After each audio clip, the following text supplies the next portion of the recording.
1 Corinthians chapter 7. Now, concerning the things of which you wrote to me, it is good for a man not to touch a woman. Nevertheless, because of sexual immorality, let each man have his own wife, and let each woman have her own husband. Let the husband render to his wife the affection due her, and likewise also the wife to her husband. The wife does not have authority over her own body, but the husband does. And likewise, the husband does not have authority over his own body, but the wife does. Do not deprive one another, except with the consent for a time, that you may give yourselves to fasting and prayer, and come together again, so that Satan does not tempt you because of your lack of self-control. But I say this as a concession, not as a commandment, for I wish that all men were even as I myself, but each one has his own gift from God, one in this manner and another in that. But I say to the unmarried and to the widows, it is good for them if they remain even as I am. But if they cannot exercise self-control, let them marry, for it is better to marry than to burn with passion. Now to the married I command, yet not I, but the Lord, a wife is not to depart from her husband, but even if she departs, let her remain unmarried, or be reconciled to her husband, and a husband is not to divorce his wife.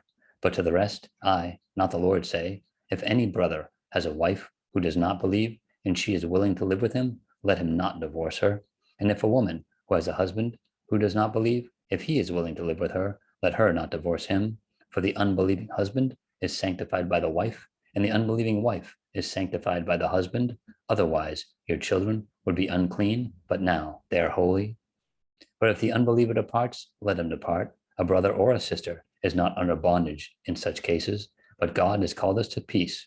For how do you know, O wife, whether you will save your husband? Or how do you know, O husband, whether you will save your wife? But as God has called and distributed to each one, and as the Lord has called each one, so let him walk. And so I ordain in all the churches. Was anyone called while circumcised? Let him not become uncircumcised. Was anyone called while uncircumcised? Let him not be circumcised. Circumcision is nothing, and uncircumcision is nothing, but keeping the commandments of God is what matters. Let each one remain in the same calling in which he was called. Were you called while a slave? Do not be concerned about it. But if you can be made free, rather use it. For he who is called in the Lord while a slave is the Lord's freedman. Likewise, he who is called while free is Christ's slave. You were bought at a price. Do not become slaves of men. Brethren, let each one remain with God in the same state in which he was called. Now concerning virgins, I have no commandment from the Lord, yet I give judgment as one whom the Lord in his mercy has made trustworthy. I suppose, therefore, that it is good because of the present distress, that it is good for a man to remain as he is. Are you bound to a wife? Do not seek to be loosed. Are you loosed from a wife? Do not seek a wife. But even if you do marry, you have not sinned. And if a virgin marries, she has not sinned. Nevertheless, such will have trouble in the flesh, but I would spare you.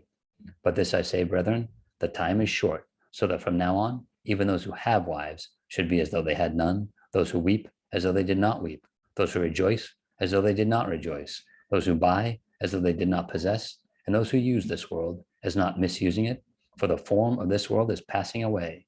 But I want you to be without care. He who is unmarried cares for the things of the Lord, how he may please the Lord. But he who is married cares about the things of the world, how he may please his wife. There is a difference between a wife and a virgin. The unmarried woman cares about the things of the Lord, that she may be holy, both in body and in spirit. But she who is married cares about the things of the world, how she may please her husband.